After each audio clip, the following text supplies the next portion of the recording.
We should probably do some sort of introduction. Like, hi, everybody. I'm Patricia. I'm Lee. And we're weird as fuck. Yeah, I suppose you probably should, I guess, huh? Yeah. Because someday we might be famous. Okay. So.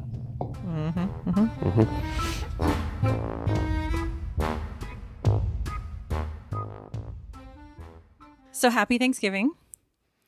Happy Turkey Day. It's been a hell of a week. It's been a hell of a year. Well, yeah, that goes without saying. No, I just mean this episode is late. Your mom was in the hospital. Our audio became corrupted. We got to do 5 days of work in 3 days. That's always fun. Yeah. Yeah. Super fun week. Everything went wrong, but here we are. All you poor bastards out there that have to do the same thing know what we're talking about. And to the people who are working today, well, today is Thanksgiving. You won't hear this until tomorrow, but because I won't be able to process the audio until tomorrow. But thank you. Thank you for taking one for the team and working on Thanksgiving and exposing yourself to the plague so that people don't have to cook or shop or whatever they're doing. We appreciate you. And because we appreciate you, we're going to bring you a story about a serial killer. Cool.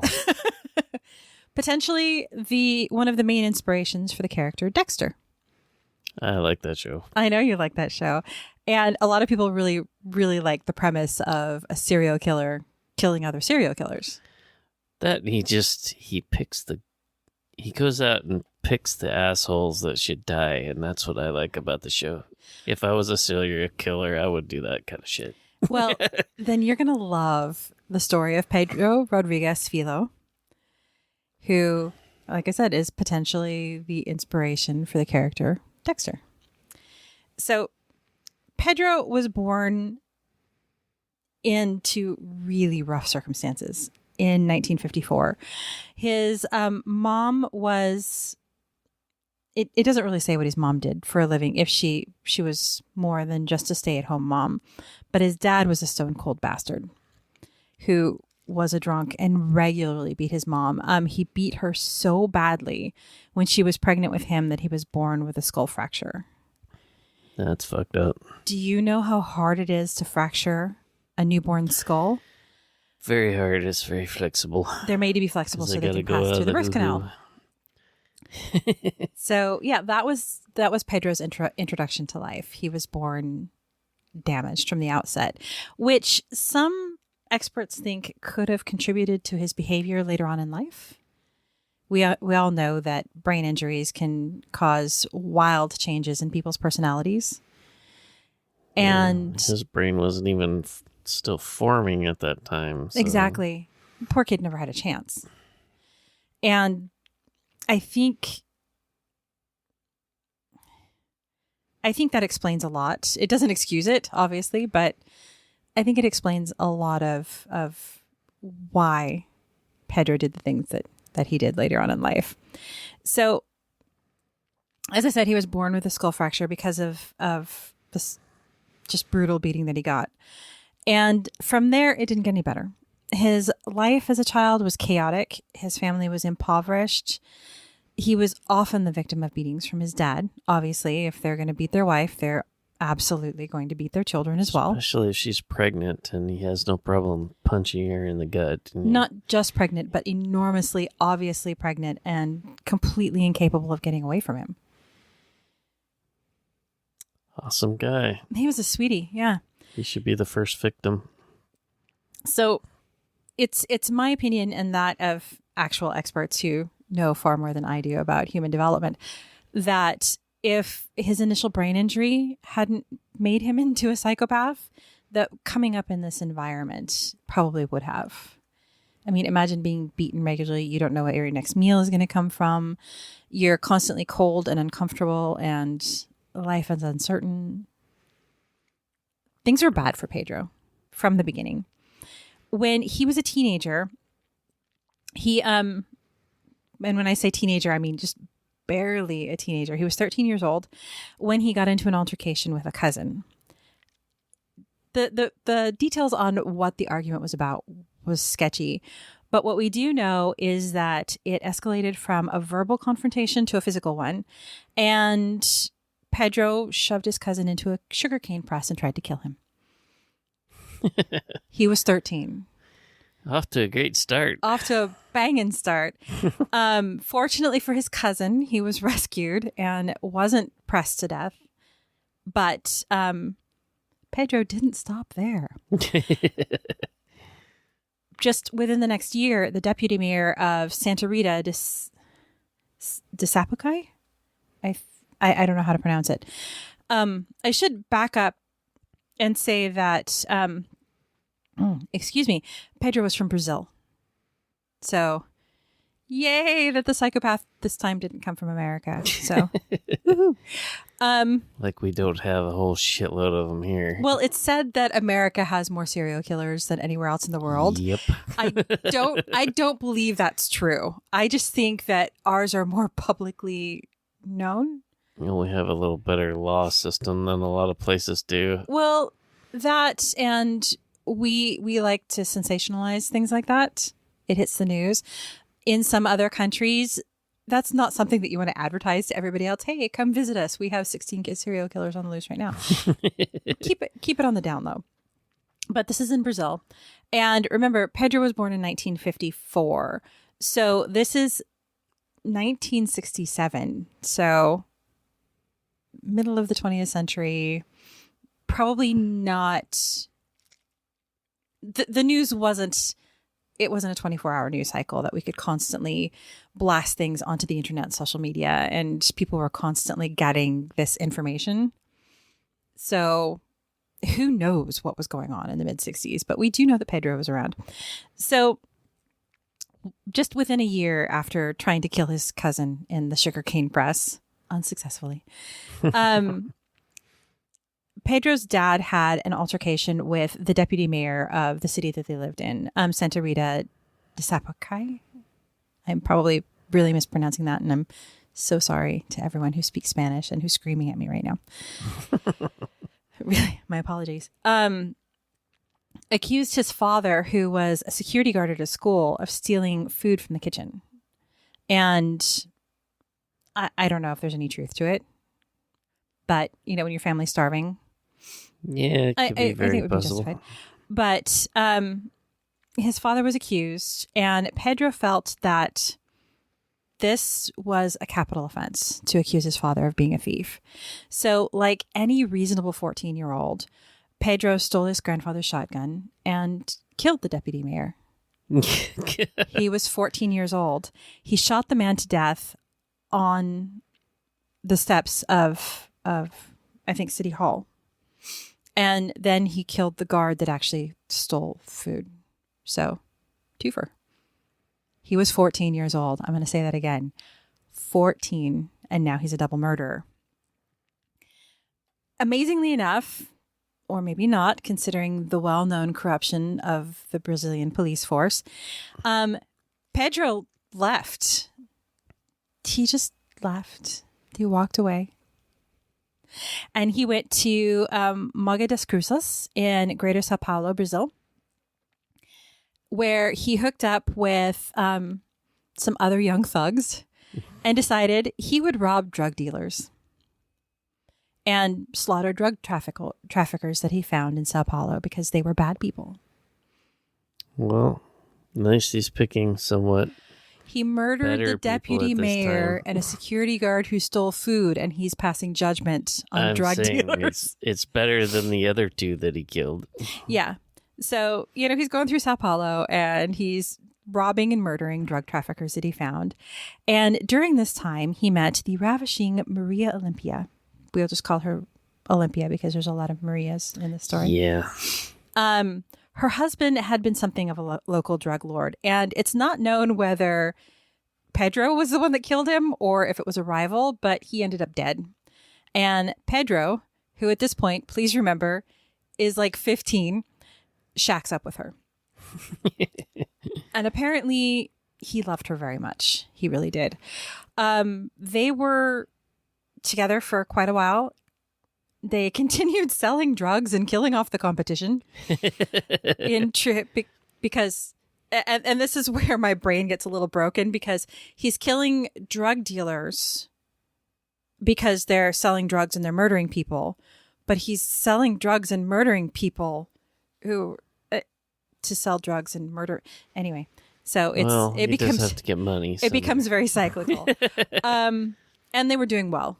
They were doing well until Olympia was murdered by a local rival drug cartel. Pedro took this personally, as one might imagine. Yeah. So the local drug cartel kingpin was hosting a wedding. And I don't know if you're familiar with Game of Thrones, and there's an episode, The Red Wedding, which is basically a giant slaughter. No, I haven't watched any of it. I haven't watched any of that either, but yeah, apparently this was a lot like that. So Pedro and his cronies show up to the wedding, and they slaughtered 7 people and injured 16 more. Because justice. Yep. Killed this woman. They killed his woman. Shortly after this, his favorite cousin confessed to him that a man that she'd been seeing had impregnated her and refused to do right by her. So he killed him too. But not before he tortured him, because that's what you do. It's family, right? Yeah.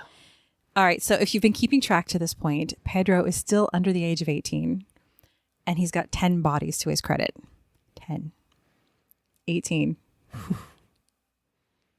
And he's not a very big guy. I mean, really not. It's terrifying. Don't have to be a big guy to kill people. So he goes about his life, and sometime in the early 70s, he found out that his father was in prison because he'd finally killed his mother. He beat her to death and then hacked her body to pieces with a machete. So Pedro paid him a visit in jail, where he murdered him. In jail. And it gets better. Then he cut his heart out and gnawed on it a little bit. And then he left. He fucking left. I don't know what the guards were doing at this point, because he stabbed his dad like 22 times. Ripped his heart out. Ate it. Or at least chewed on part of it. And then he just fucking leaves. Why didn't he kill him before that? Because he knows he was beating on his mom all that time, and he's killing all these people. You think he'd be the first person he fucking kills? I'm not sure that logic plays a big part in Pedro's thought process. Apparently wasn't too worried about his mom. Yeah, I mean, it's obvious to me that he cared about his mom. Not that much. Yeah, that would have been my thing. I mean, first he defends his dad, because remember, the first person that he killed was the guy who accused his dad of being a thief. Yeah, which made me wonder why he would do anything for his dad. And then I think he just wanted to kill somebody, honestly. Clearly, he tried to kill his cousin. But likes killing people. So then he just left. Walks out of the jail while the guards are playing poker in the back. Great law enforcement, man. Holy shit. He just Can you imagine? Some dude and stabbed him 22 times and cut his heart out. That takes a minute. Yeah. Well, surely there was screaming. I mean, he just walks away. And so he continues, in his merry, happy little life until May 4th, 1973, where just before his 19th birthday, he was arrested, finally, for his crimes. And then they put him in a van with 2 other people and were transporting him to the local police station. And he learned that one of his co-defendants was a rapist. And he thought this was bad. And so when they get to the police station and the police open up the door to the van, Pedro has to explain why the rapist is dead. And he does. He totally confesses. He's like, yeah, I killed him. He was an asshole. And the cops are like, okay. Why? Pedro explains that he was a bad man and he deserved to die. And Pedro has apparently crowned himself judge, jury, and executioner. So, of little surprise to anyone at this point, Pedro was tried and convicted of all of these murders and sentenced to 126 years in prison. But the laws in Brazil are a little bit different than they are here, because we can sentence you to multiple life sentences, 800 years in prison, whatever. It just means that you're never getting out, essentially. In Brazil, they're only allowed to keep you for 30 years. That, and if you got a lot of money, you can get out even earlier than that. True. Well, that's true here, too. I mean, people with money get out. But keep that in mind, because Pedro, at this point, has killed, I've lost count, 12 people? Mm-hmm.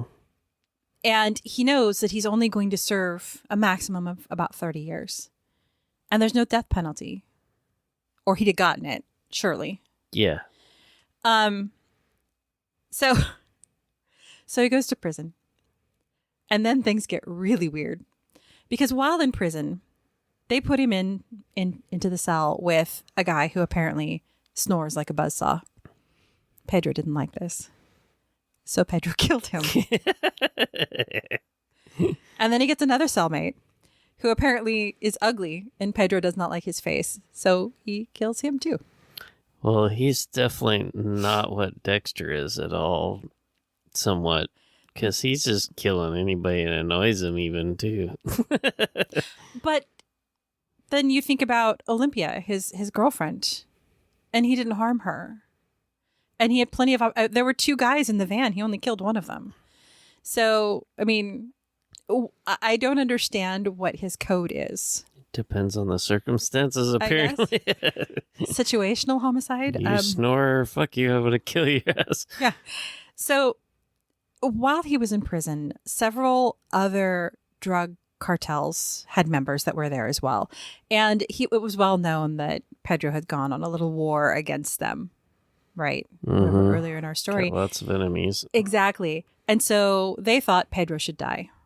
Pedro disagreed strongly with this. Yeah. While he was in prison, he killed 47 dudes who tried to kill him first. In one case, one of the cartels sent 5 guys to kill him. He murdered 3 of them, and the other 2 ran for their lives. And that's why I mentioned earlier that Pedro wasn't a big guy. He was just a bad little guy. Mean little motherfucker. So it's estimated that at this point, he was responsible for between 70 and 100 people having died. See, prison's fun for him. He gets to kill even more people. They sentenced him to an additional 274 years in prison. But, as I mentioned earlier, the laws at the time stated that he could only serve a maximum of 30 years in prison. And because psychopaths could actually be detained indefinitely, they sent him to a psychologist, hoping that they could have him declared insane and then just keep him. The psychologist is like, no, he's not crazy. He's just really mean. We can't keep him. And so, much to the surprise of everyone in the world watching this case, on April 24th, 2007, Pedro was released from prison, where he moved to the idyllic hamlet of Fortaleza in Ceará, I think is how it's pronounced, where he worked as a caretaker until his arrest in 2011, when he was charged with kidnapping and riot. I couldn't find any details on whether that was in relation to prior crimes or something that had happened more recently. But he served another 8 years in prison before he was released again in 2018. So you want 8 years without killing somebody? Well, actually, after he got out of prison, there's no record that he killed anybody at all. That's weird. I think he'd just keep going after killing that many people. Oh, it gets weirder. Because Pedro has a YouTube channel. Yeah. Where he talks to young people about how to get their lives straight and how to stay out of prison. And apparently it's quite popular. He has like 26,000 subscribers. Wow.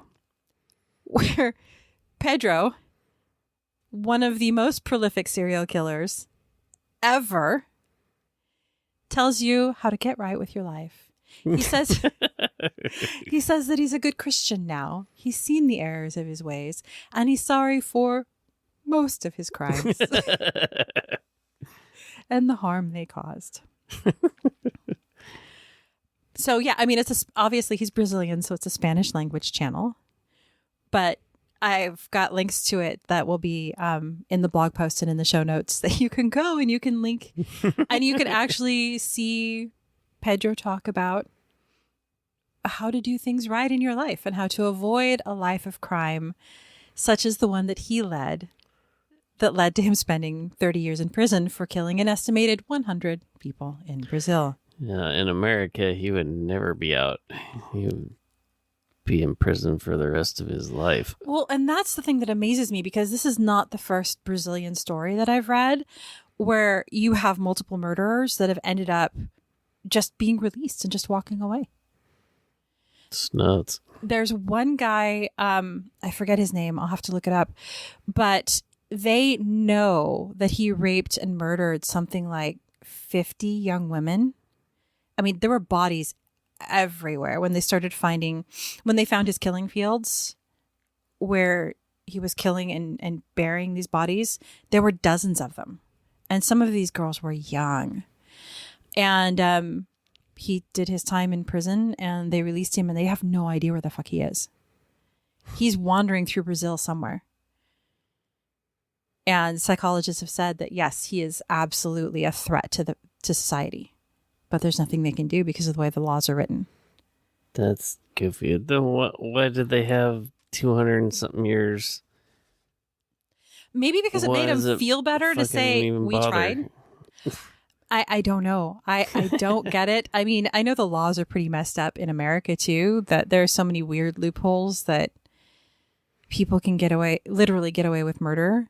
Yeah, but not 47 of them in prison. I mean, he in America, they would put him in a room. He would never see anybody. He'd be in solitary. They wouldn't let him near any of the other prisoners. He would never be out. He would be in solitary for the rest of his life. Right. But no, in Brazil, they just, sent him off on his merry way. Killing other people that they don't give a fuck about them dying anyway. Let him weed them out. Saving the taxpayers' money. I guess. I mean, that's a lot of people. 47 known murders while he was in prison. That's not counting the people that he killed before. Or potentially may have killed after that they didn't catch. But yeah, between 70 and 100 confirmed. Well, at least 70 confirmed. And yeah, he's just out there living the life with a YouTube following, teaching us all how to live better lives. Weird as fuck. Really, really weird. But yeah. So he was there are a few different, obviously, stories that they drew from to make the character Dexter. But this is thought to be one of the primary sources. This would have been pretty good to have it as a movie. I think it should be a movie. Have him in prison, sitting there trying to get killed all the time, slaughtering off all these dudes. Yeah, you totally watch it. That'd be a good movie. I'd watch it. it would come after Sons of Anarchy, I think. Yeah, be somewhere in that genre. You like that really dark stuff. Yeah. See, and I don't mind dark, but I like there to be a little bit of humor in it because life is funny. I mean, not in a slaughter movie. Yeah, in a slaughter movie. Some.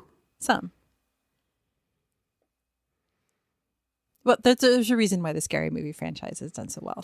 Yep. Because of people like me. Gallows humor. I like gallows humor. So, anyway, there's the story of our beloved Pedro Rodrigues Filho, who went through Brazil just slaughtering people who annoyed him. Yep. And I think on some level, we've probably all considered, that really annoying lady who's talking on speakerphone at the checkout and won't fucking just check out and leave. We'd all like to ram our carts into her. We'd all like to do something like that. Pedro was living the dream. Yep. And if you'd like to see him, he's on YouTube. Go visit. Yeah, well, you get away with a lot in Brazil. Apparently. So for more information on Pedro Rodrigues Filho, check out our blog posts at www.weirdasfck.com. All the links to all of our sources are in there, as well as in the show notes for this show. And let us know what you think. We'd love to hear from you. Like us and join us. Join us. Join us. Join us. Join the weirdos. Woohoo. Bye. Bye.